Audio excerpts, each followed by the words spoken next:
Watch this. You are threatening mad. No, you don't know me. You know the can't guy show again. I will kill this girl. You don't know me. You can't guy show again. I will go read my history. I will tell you. Finally, we now know who was wrong and who was right eventually in the show. Guys, I hope you heard it all, because I heard everything, and the whole thing points to who we know made the mistake. The whole mess, came from one source, guys. I will not even lie. Mikhail is as guilty as charged. Mikhail, you are as guilty as charged. And thank you for taking responsibility for your actions. I think we all learned it. Hey guys, welcome back to my channel. My name is Julie Uche and you're welcome to Personality Highlights. So today I'm talking about the Gulder Ultimate Search, the Jungle Diaries. We took a mark in episode 4. And this episode, we actually saw this very interesting episode where, of course, the Jungle Diaries usually start with Toke talking about everything that has transpired in the jungle. Of course, guys, you know the jungle we're talking about, the Amoroki jungle. And they talked about everything that had happened. They talked about Nebe's eviction, how Rachel was missing the love of her life. They talked about the ships. Guys, I saw all this coming. I've been watching and listening carefully, and basically everything that was it was a reconfirmation about the things that I previously shared in this channel. So guys, if you're new to my channel, please take a minute to hit on the red subscribe button to be a part of this channel and this conversation. And of course, don't forget to hit on the notification bell so that you always get notified every time I share new content. And of course, if there's anything I'm saying that makes sense in this video, don't forget to give me a big thumbs up, as this would make this channel more visible. Guys, let's just delve into it. Finally, the cat has been let out of the bag. Now we know that Mikhail is actually as guilty as he was found. He is actually he's as guilty as he was accused. Even though what we heard, right? We didn't see his face, but we could tell it was Mikel'S voice clearly saying, "You don't know what I've done." Let's not just talk about that, okay? But I think I like the fact that the Good Ultimate Search, like I say, this is a documentary series. This is a documentary reality show.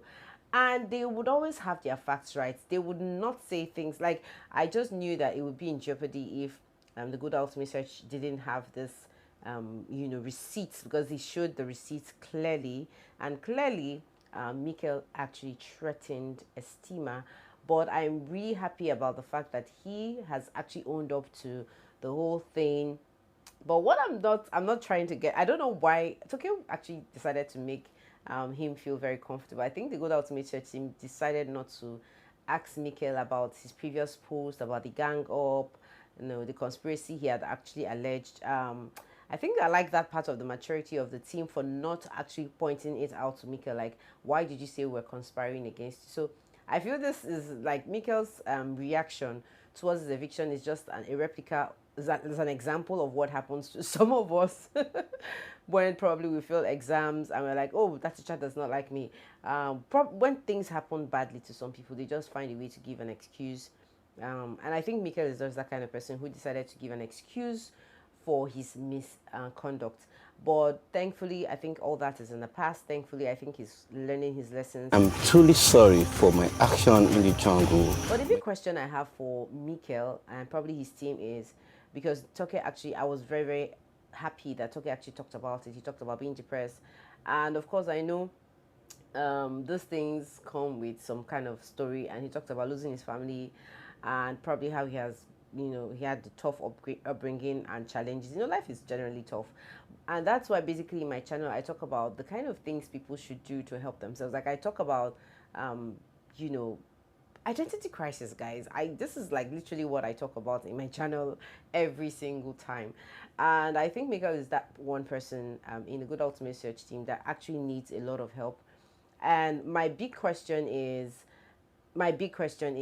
this reality shows, of course I know it's there for making money, it's there for publicity, it's there for commercial purposes, but one of the biggest things that I'm pleading to all reality show organizers, both the one currently trending, not in the limelight yet, is that there should be a mental, there should be a mental, you know, like a balancing platform for this contestants, housemates. There should be like a mental awareness program for them. There should be like some mental support to these people, because it's not easy to come from nowhere, get into the spotlight and be able to manage all these things. So I really, really, really feel that the whole reality show concepts, programs, I think they really need to consider this, because most times getting this help is pretty expensive. And I think some of these contestants might not have the time, they might not have the opportunity, they might not have the resources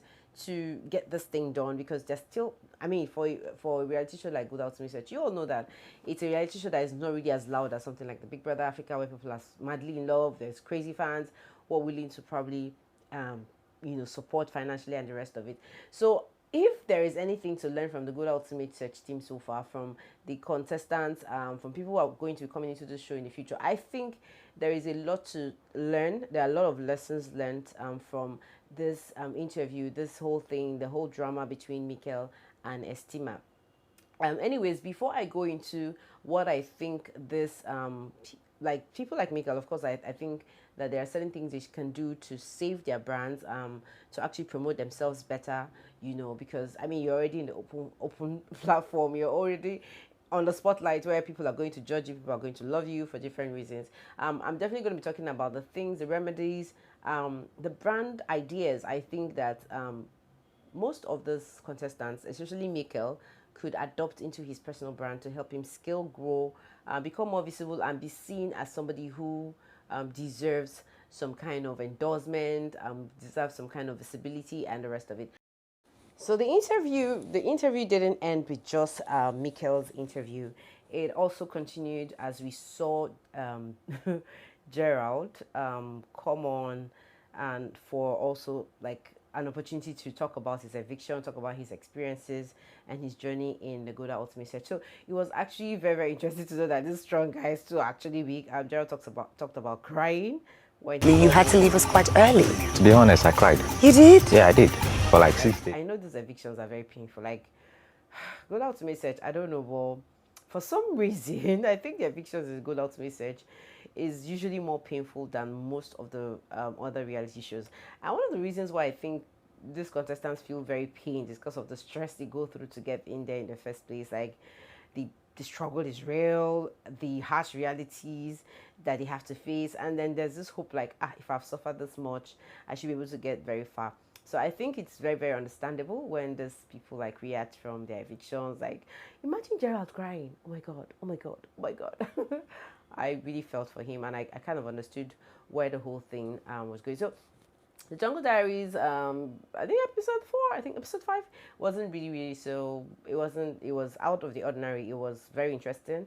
And I think from now, we already know what to expect from the Jungle Diaries. So it's going to be the Jungle Diaries of, there will be like an interview section talking about the evictions, how they feel about the evictions, and the rest of it. Like I still said, I'm still hoping that the evictions take a bigger twist. I'm still seriously hoping that the evictions take a big twist, because I don't know why the Good Ultimate Search should just keep on running this reality show. If they really wanted to get visible, I think one of the biggest things the Good Ultimate Search team need to understand about this reality show is that they need to involve people. And so far, so good. So far, it looks like we, the fans, we people who are watching the show, have not been inducted, have not been introduced to be a part of this reality show. And I think that's where the missing link is. I think that is why a lot of people are not really so crazy about fan. And I think this is the part where I'm going to talk about the things that people like Mikhail can actually do to brushing up their brands, and get a better view of perception of who they really are, their identities, their personalities, just to scale, in a very, very positive manner. And I think here I have to also point out that the Good Ultimate Search is still a growing reality show. I would not even lie, it's still a growing reality show, even though it is the first and the oldest reality show in Nigeria. I think one thing they need to really learn from what we've been seeing so far is they have not gained that traction so far. And the reason why they're not gaining that traction so far is because the audience are being omitted. I'm going to do some comparison for Christ's sake right now, because when I compare the Good House Message to like a big reality show like the Big Brother Africa, you guys know that the fans like are the people who make the decisions, even though there's always twist in the Big Brother show. But the fans are like, we see our power, we see the voting, we see everything, and I'm like, this is a reality show too. Why can't we see the power of the fans? Why can't we be a part of the voting system early enough? I mean, let's leave the fact about top 10 or last 10 or last 8 or last 5. Why can't the fans of the show, why can't people get involved in the program early enough? So that's the biggest question I have for the Good Out Message team. I think if they can fix this, probably they'll get more attention. Maybe people will just find it more interesting to engage with them and actually, be relatable. Anyway, Toke actually talked about her quiz, asking a question about what food would you be able to eat in the jungle without salt, and I actually read her responses. But guys, what I need us to learn from this is that everything that has been happening to the contestants so far is just proof that the reality show is here to stay. They have good intentions, and they're actually trying to still help this contestants gain some kind of fame, gain some kind of spotlight, after the reality show. And so here is one of the advices I'm going to have for somebody like Mikhail, who I feel personally has a personality disorder. Like, I know he has a personality disorder, a very loud one, of course. But I don't know how he's going to go into solving this problem. But here's one thing I'm going to tell him, because he has already messed up his show. He has apologized. Of course, Nigerians are forgiving people. But I think one of the things he has to do is to talk to people more. I mean, okay, first thing I think Mikhail needs to do right now is to stop talking about fans. I mean, for my ears, it sounds very irritating to listen to him talk about fans, my fans, my fans, my fans. Guy, okay, you have to get this reality into you. People need to love you first. Let the fans address themselves as fans. One of the reasons why you see a lot of fans, one of the reality shows that has the loudest fan base, of course, is the Big Brother Nigeria show. And I'm sorry that I have to always bring it in, but I think we need to learn a lot of lessons from the Big Brother show. The fans identify themselves by themselves, okay? So it's more interesting. The drive is coming in from the crowd. It's not by the person who they are fanning, if I may use that word. So I think Mikhail has to stop this fan thing he keeps talking about every time, because for me, it kind of itches my ears. I don't want to hear about fan thing when you already have a very strong controversial topic that is against you and that you need to clear your name on. So I think, Mikhail, if you can hear this, if your team can hear this, I think you need to take out that word fan out of your mouth for now and concentrate on your brand.